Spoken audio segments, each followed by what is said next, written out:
So hey guys, this is Ujjwal Mehta और आपका स्वागत है मेरे second English grammar video lecture में, जिसमें मैं आपको पढ़ा रहा था क्या। जी हाँ, क्वेश्चन टैग, जिसमें मैंने आपको सिर्फ क्वेश्चन टैग का कॉन्सेप्ट दिया था। और आज से मैं सेकंड पार्ट में मैं आपको क्वेश्चन टैग का रूल दे रहा हूं, जो कि मेरे ख्याल से 10 रूल्स हैं। अगर आपने ये 10 रूल्स को अच्छी तरीके से देख लिया तो शायद आपका क्वेश्चन टैग इतना मजबूत हो जाएगा कि आप सोच नहीं सकते हैं। तो चलिए स्टार्ट करते हैं। सबसे पहला पॉइंट, मतलब पहला रूल्स क्या है, देखिए, सामान्यतः एम नोट का कन्वर्टेड फॉर्म नहीं होता है, लेकिन क्वेश्चन टैग में आरंट का प्रयोग होता है। जैसे कि यहाँ पे मैंने एग्जांपल लिया है और जस्ट इसके पीछे का वीडियो, जिसका लिंक आपको आई बटन में दिख रहा होगा, वहां पे जाइए और सेकंड का एग्जांपल देखिए। वहां पे भी आपको मैंने ये वाला एग्जांपल लिया है और जिसमें बताया कि आई एम नोट के साथ बदले में क्या लगता है, क्वेश्चन टैग में आरंट लगता है। तो यहाँ पे भी वही चीज है। कहने का मतलब पहला रूल्स यही है हमारा, क्या कि एम नोट को हटा करके, देखिए क्या है, एम नोट को हटा करके क्या लगता है, अरंट लगता है, यानी A R aren't, are not लगता है। जैसे यहाँ पे क्या है, sentence I am fine are not या फिर अरंट आई, ये हमारा क्या हुआ, क्वेश्चन टैग में सेंटेंस चेंज हो गया। अब सेकंड क्या कह रहा है, सेकंड रूल कि everyone, everybody, no one, each, every, ETC form में सिंगुलर है, इनके साथ सिंगुलर वर्ब और सिंगुलर प्रोनाउन का प्रयोग होता है, लेकिन क्वेश्चन टैग में ये प्लूरल फॉर्म के रूप में यूज होता है। अब आपको ये समझ में ही नहीं आया होगा कि क्या है, तो सुनिए मेरी बात गौर से। आप लोगों ने एवरीवन, एवरी या फिर एवरीवन या फिर नो वन, इस तरीके का जो होता है, नो वन नहीं, नो वन, इस तरह का जो वर्ड्स होता है, ये दरअसल आप लोग ट्रांसलेशन बनाते समय क्या करते होंगे, इसके साथ में आप लोग सिंगुलर वर्ब का प्रयोग करते होंगे। जी हाँ, ठीक। बट यहाँ पे क्वेश्चन टैग में क्या होता है इन लोगों के साथ, कि यहाँ पे इसके साथ में प्लूरल वर्ब का प्रयोग होता है। जैसे कि एग्जांपल मैंने यहाँ पे लिया है, वो देख रहा होगा आपको, एवरी, हैज, कम्स, हैजंट, ही। तो ये वाला हमारा जो सेंटेंस है ये रॉन्ग है। क्यों रॉन्ग है? क्योंकि मैंने साफ साफ शब्दों में कहा है कि अगर ये इनमें से कोई सब्जेक्ट है, everybody, no one, each, every, तो इसके साथ में आपका क्या होगा, सिंगुलर वर्ब है और सिंगुलर प्रोनाउन है, तो इसके क्वेश्चन टैग में क्या होगा, प्लूरल में चेंज हो जाएगा, चाहे वो प्रोनाउन हो या फिर सिंगुलर वर्ब हो। जैसे कि यहाँ पे एवरी हैज कम्स, हैजंट ही, तो देखिए एवरी के बदले में यहाँ पे क्या लगा है, ही, जो कि गलत है। क्यों? क्योंकि हमारे पास ये भले ही ये सिंगुलर है, बट ये सिंगुलर नहीं होगा, क्योंकि यहाँ पे क्या होगा, प्लूरल होगा इस रूल्स के अनुसार। तो इस तरीके से एवरी, हैज, कम्स, हैवंट, दे, तो ये वाला आंसर हमारा क्या हो जाएगा, ये वाला सेंटेंस सही वाला, यानी ये वाला सेंटेंस हमारा क्वेश्चन टैग का सही है। ऊपर वाला चेंज जो किया हुआ है वो गलत है, थोड़ा फील आ गया होगा। तो थर्ड रूल्स के बारे में देखते हैं। देखिए क्या है थर्ड रूल्स, क्या कहता है, अगर वाक्य में समथिंग, नथिंग, एनीथिंग एक्सेट्रा की जैसे अनकाउंटेबल नाउन एवं नॉन लिविंग नाउन का सब्जेक्ट के रूप में हो, तो क्वेश्चन टैग में singular verb and singular pronoun it का प्रयोग होगा। आपको यहां पर से आपको 2-3 वर्ड समझ में नहीं आया होगा, क्या, अनकाउंटेबल नाउन और नॉन लिविंग नाउन। तो अनकाउंटेबल नाउन किसको कहते हैं, सबसे पहले ये जान लेते हैं। तो वैसा नाउन जिसको हम गिन नहीं सकते हैं वो अनकाउंटेबल नाउन है। जैसे कि चावल, पानी, प्यार, ये सब क्या है, अनकाउंटेबल नाउन है। नाउन को 2 भागों में विभाजित किया गया है, कौन कौन, अनकाउंटेबल और काउंटेबल। तो काउंटेबल वाले में हम गिन सकते हैं, जैसे मेरे हाथ में मार्कर है, ये 2 मार्कर है, तो इसको मैं गिन सकता हूं, 1 मार्कर, 2 मार्कर, या थर्ड कोई और होगा तो वो भी हो जाएगा। बट हम पानी को नहीं गिन सकते, चावल को नहीं गिन सकते, इस तरीके से वो हमारा अनकाउंटेबल नाउन हुआ। अब चलिए ज्यादा डीपली नहीं जाना है, क्योंकि मैं आपको नाउन के ऊपर ऑलरेडी वीडियो लाने वाला हूं। अब यहाँ पे देखिए, singular verb and singular pronoun it का प्रयोग होगा। अब यहाँ पे एग्जाम्पल क्या कहना चाहता है वो समझिए। आपको रूल्स तो थोड़ा बहुत ठीक ही है, बट यहाँ पे देखिए ध्यान से क्या कह रहा है, something is missing isn't it. अब यहाँ पे जो इजंट इट है वो क्या है, सिंगुलर वर्ब है। देखिए ये जो सिंगुलर वर्ब है, इजंट इट क्या है हमारा, सिंगुलर वर्ब है। अब सिंगुलर वर्ब के साथ में क्या बोला है कि सिंगुलर प्रोनाउन भी लाना है, और वो केवल और केवल क्या है, इट।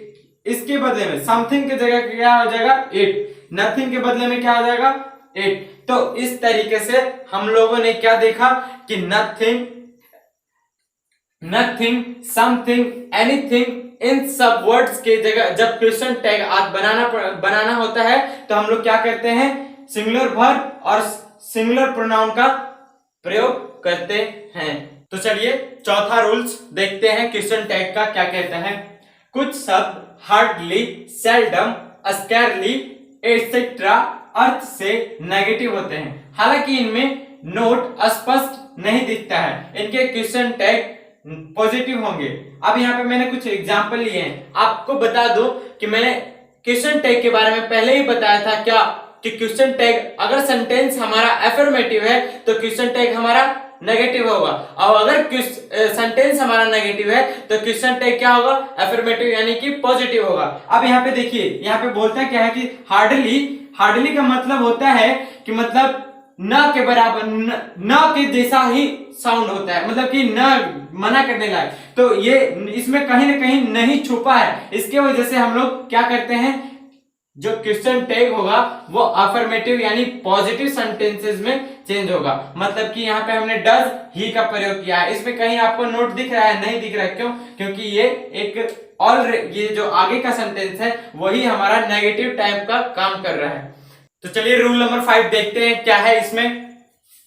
अगर सेंटेंस की शुरुआत लेट अस, याद रखिएगा बहुत ही इंपॉर्टेंट है ये, लेट अस या लेट्स से शुरुआत किया जाए, मतलब कि सेंटेंस का शुरुआत लेटस या लेट्स से स्टार्ट हो तो क्वेश्चन टैग में शैल वी का ही प्रयोग होगा, कभी भी शैल वी का ही प्रयोग होगा। यहाँ पे देखिए एग्जांपल मैंने लिया है, let us go to party tonight, shall we. यहाँ पे देखिए क्वेश्चन टैग क्या हमने दिया, शैल वी।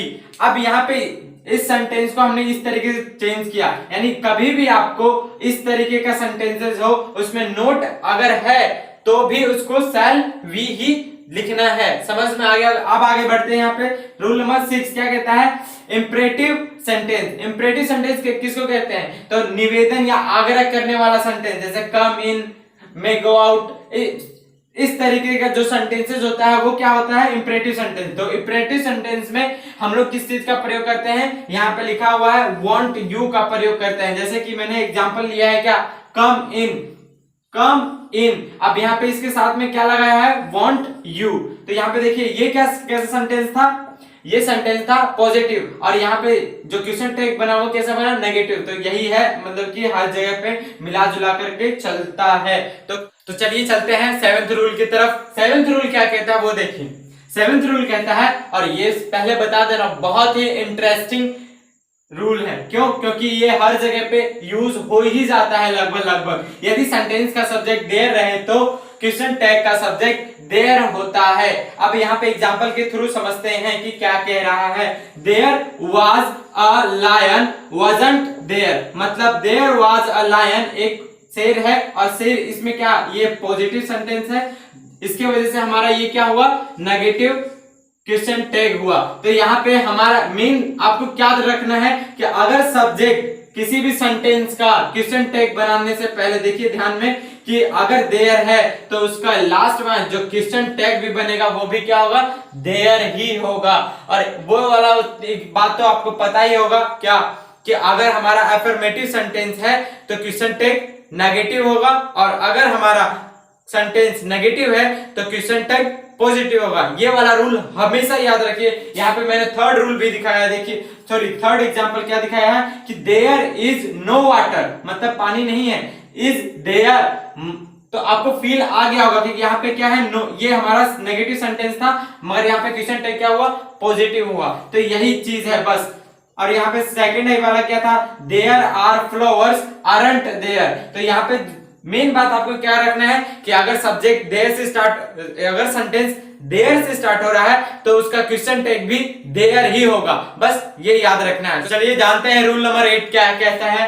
रूल नंबर 8 कहता है, यदि सेंटेंस का सब्जेक्ट दीज दोज रहे तो क्वेश्चन टैग का सब्जेक्ट दे होता है। यानी समझ में आया आपको? क्या समझ में आया कि अगर यहाँ पे सेंटेंस हमारा किस सब्जेक्ट का, सेंटेंस का सब्जेक्ट क्या है, दीज या फिर दोज हो, तो हमारा क्या होगा, दे लगेगा।